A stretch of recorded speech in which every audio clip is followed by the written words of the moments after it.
Salut à tous, bienvenue dans cette vidéo. Aujourd'hui je vais vous parler de mon top 10 des lieux à ne surtout pas manquer en Écosse. Je fais cette vidéo suite à un road trip là-bas, donc évidemment je ne vais citer que des lieux que j'ai pu visiter, et ce de façon assez subjective. Chacun pourra bien sûr se faire sa propre opinion, et n'hésitez pas à me dire en commentaire les lieux qui vous donnent le plus envie. Avant de commencer, si vous voulez connaître tous les lieux que j'ai pu visiter durant mon road trip, il y a ma page Instagram, le Baz Road Trip, que j'ai mis en description, où je vous donne quelques informations sur chaque lieu.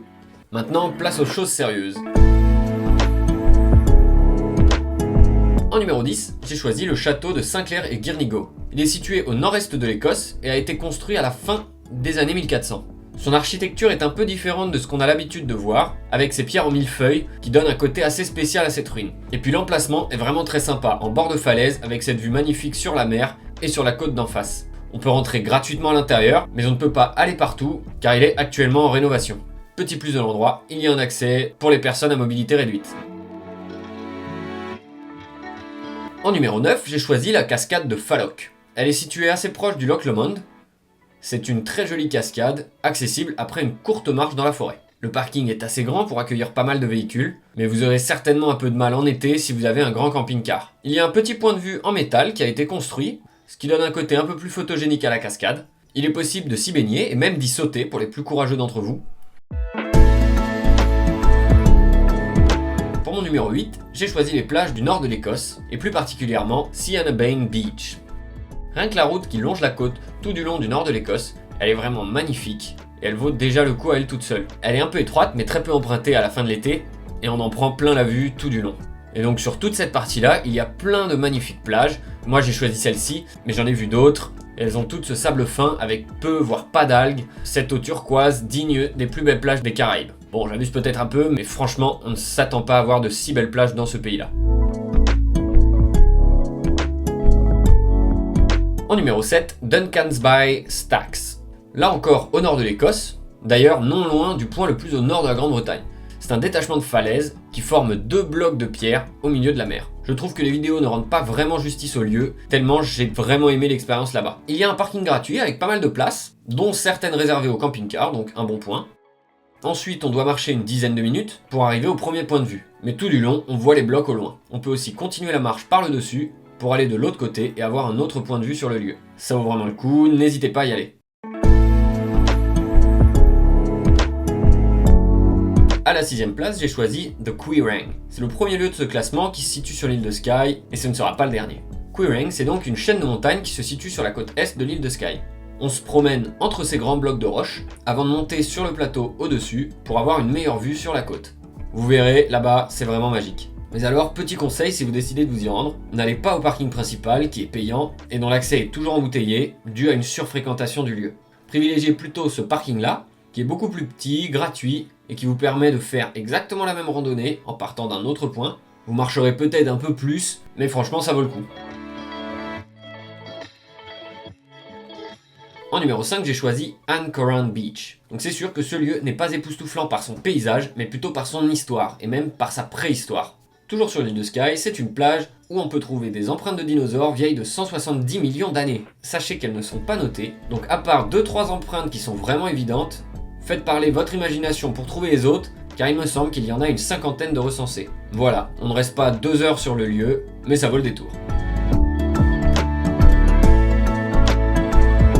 Au pied du podium, en numéro 4, j'ai choisi le célèbre viaduc de Glenfinnan, célèbre pour être visible dans la saga Harry Potter, car c'est le train qui mène à Poudlard qui passe par celui-ci. Et dans la réalité, il y passe vraiment. Si vous voulez voir le train dessus, renseignez-vous bien sur les horaires car il ne passe que quelques fois dans la journée. Mais rassurez-vous, si vous n'êtes pas un fan d'Harry Potter, vous apprécierez quand même ce lieu. Avec le loch derrière le viaduc, les couleurs orangées qui sont magnifiques, et même le viaduc en lui-même, le lieu a tout pour être magique, et c'est l'un des plus beaux d'Écosse. Le conseil que je peux vous donner, si ça ne vous dérange pas de marcher un peu, c'est de vous garer à ce petit parking en amont du viaduc. Il est gratuit, mais il faudra faire une marche d'un peu moins d'1 heure pour arriver au point de vue sur le viaduc. Franchement, ça vaut le coup et ça vous évite de payer le grand parking en bas de la vallée.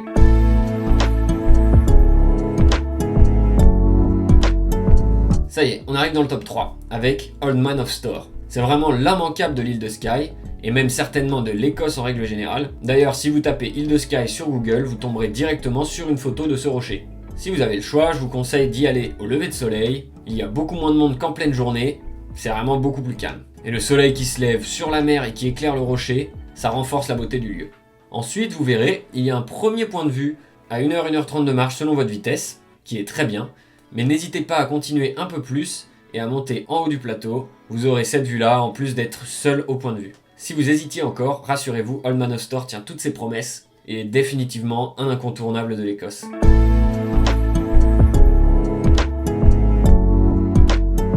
À la seconde place, j'ai choisi Fingal's Cave, sur Staffa Island. C'est une formation rocheuse du même type que Giant's Causeway, la chaussée des géants en Irlande, qui est beaucoup plus connue, mais cette fois-ci sur une île. C'est donc beaucoup plus compliqué de s'y rendre, mais le jeu en vaut la chandelle. L'Armina. Il faut d'abord se rendre en ferry sur l'île de Mull, qui au passage est très jolie et vaut le coup d'œil. Ensuite, il faut réserver un tour organisé en bateau pour 30 livres par personne, au départ de Fionport pour se rendre sur l'île de Staffa. Et à peine vous verrez l'île de loin, vous ne le regretterez pas. C'est vraiment incroyable, et plus le bateau se rapproche, plus ça l'est. Après une bonne heure de bateau, on vous débarque sur l'île, ce qui vous permet de voir en octobre des bébés phoques, qui est quand même un super plus dans ce tour, qui était déjà pas mal. Et ensuite, on va dans la grotte de Fingal, et là on a le souffle coupé par la beauté du lieu, avec ces grandes colonnes de basalte qui montent jusqu'au plafond, et ces couleurs rouges au fond de la grotte. Hormis l'accessibilité du lieu qui n'est pas top, j'ai vraiment rien à dire de plus, c'est un 10 sur 10 pour moi.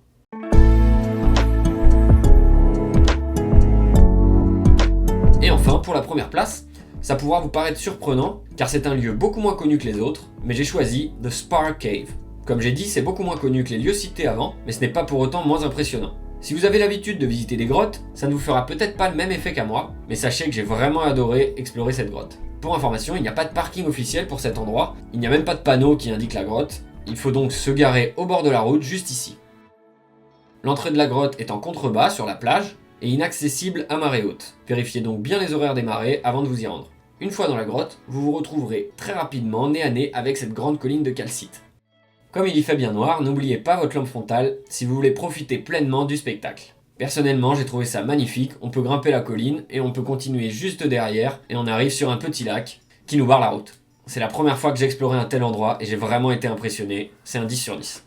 Voilà, mon top 10 est terminé. N'hésitez pas à vous abonner, à lâcher un like, à laisser un commentaire. Et sur ce, j'espère que vous avez aimé la vidéo. Je vous dis à la semaine prochaine ou à dans 2 semaines. Ciao!